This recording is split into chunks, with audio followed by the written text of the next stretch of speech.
Each week, I look through various reports from around the world looking for interesting items about the weather and the climate, and sometimes beyond that.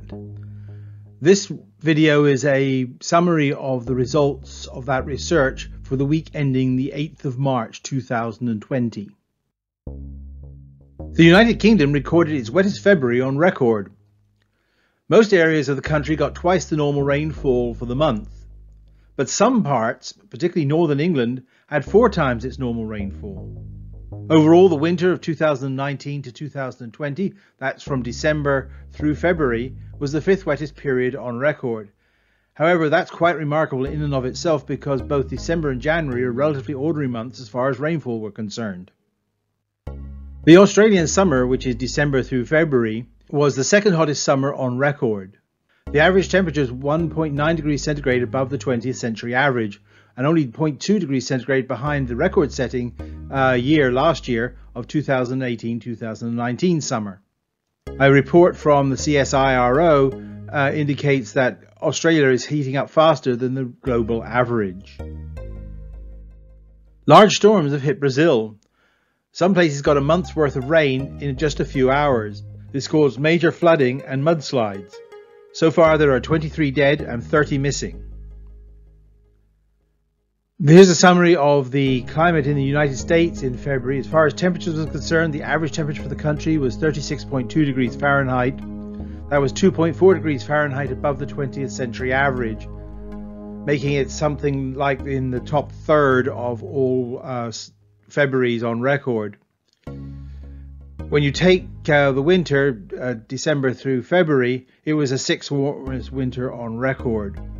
You can see most of the heat is on the east and west coast, with a tiny sliver of below average temperatures down the middle of the country.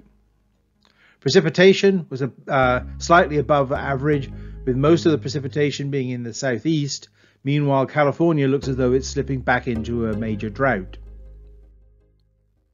2 major tornadoes hit Tennessee this last week, an EF3 and an EF4. 25 people are recorded who've died, and there seems to be many missing.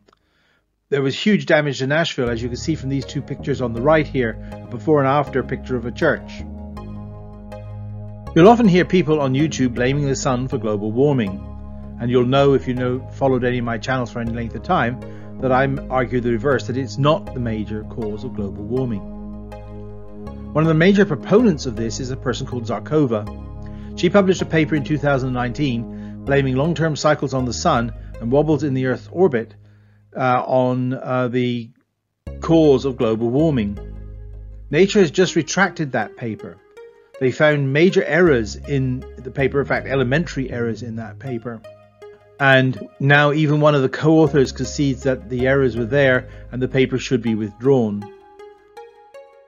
The satellite data for the Lowertroposphere, that's an altitude of about 4 kilometers up, has just been published, and it's a remarkable result in that the temperature here is 0.76 degrees centigrade above the long-term average, which is the 3rd warmest month on record ever, and so that is quite a significant result, especially as we do not have a strong El Nino at the moment. In fact, we're in ENSO neutral conditions, so this is a fairly major jump in global temperatures. The long-term average of the warming in the lower troposphere is 0.18 degrees centigrade per decade, which is remarkably similar to that of the surface. The coronavirus has continued to spread.